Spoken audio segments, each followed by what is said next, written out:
generic drops for days, still the people rage. Am I not insane? Can you stop and explain? Nama saya Muhammad Ilham Azizi. Saya Bisri. Saya Alvin. Dan saya Zahra. Where you belong, yeah. There's nothing wrong with giving up.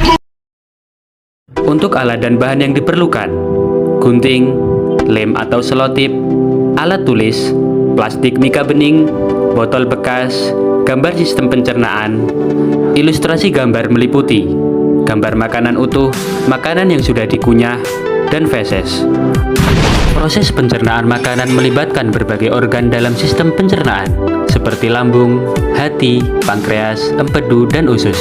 Setiap organ tubuh tersebut memiliki fungsi dan perannya masing-masing saat mencerna makanan. Berikut ini adalah tahapan proses pencernaan dan penyerapan makanan yang terjadi di dalam tubuh. Proses pertama adalah penghalusan makanan di mulut. Mulut adalah awal dari saluran pencernaan. Saat makanan dikunyah di dalam mulut, kelenjar liur akan memproduksi air liur guna menghaluskan makanan. Air liur mengandung enzim amilase yang berfungsi untuk mengolah karbohidrat menjadi glukosa dan energi. Setelah makanan selesai dikunyah, lidah akan mendorong makanan yang halus ke belakang mulut menuju eksofagus atau kerongkongan. Selanjutnya makanan akan dibawa menuju lambung.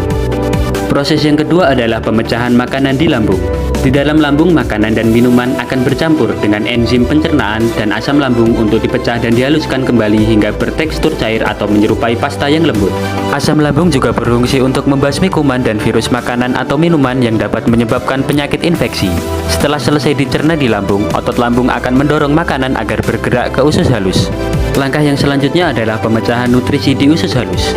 Usus halus melanjutkan proses pencernaan menggunakan enzim yang dikeluarkan oleh pankreas dan empedu dari hati. Enzim ini bertugas untuk memecah protein, lemak, dan karbohidrat dari makanan. Selain itu, bakteri di usus kecil juga memproduksi enzim untuk mencerna karbohidrat.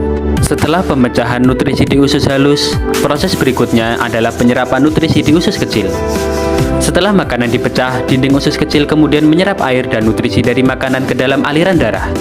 Sementara itu, sisa-sisa makanan yang tidak dicerna atau diserap akan dibawa ke usus besar.